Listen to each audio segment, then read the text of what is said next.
Maya was oxygen deprived at birth and as a consequence has a cerebral palsy-like brain injury that affects both her speech and her movement. At 4 years of age, Maya has trouble with balance and has an unusual gait that restricts what she is physically capable of.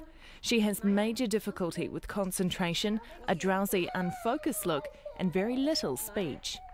Gillian and Daniel have tried to keep abreast of all therapy and treatment options for Maya. In February 2008, they became aware of a new and exciting option when American umbilical cord blood banking advocate Mary Schneider visited New Zealand. Mary and her son Ryan pioneered a groundbreaking cord blood treatment with Dr. Joanne Kurtzberg at Duke University in America. Ryan had the treatment when he was 2 and is now a healthy 5-year-old with no signs of cerebral palsy and no need of any further therapies. Up until the point where Mary had Ryan's cord blood used to treat his cerebral palsy, umbilical cord blood had mainly been used in the treatment of childhood cancers and leukemia. Now it is being used for brain injury conditions like cerebral palsy as well as juvenile diabetes. Since Ryan's treatment, another 50 children have gone through the procedure at Duke with significant improvements to their conditions in all cases. When Mary and Ryan Schneider visited New Zealand, Gillian and Daniel became aware that cord blood was being used to regenerate brain function in children with birth injuries.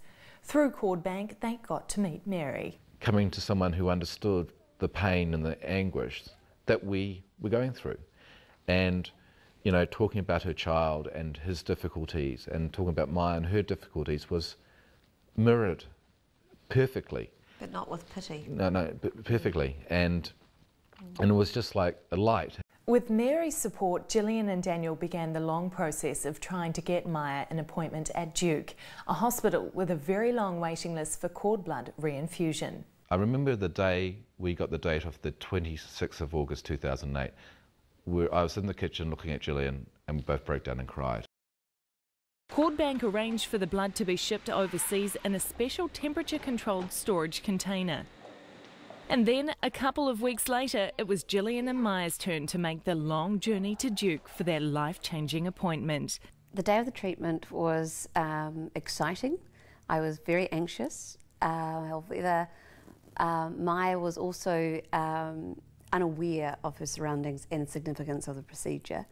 And whilst we were there, we got to meet an amazing group of nurses, and we met this wonderful therapist who played music and provided an atmosphere that made it calming, relaxing, interactive for both Maya and I. Dr. Kurtzberg and her team took about 2 hours to perform the procedure, where Maya's own cord blood was infused back into her body.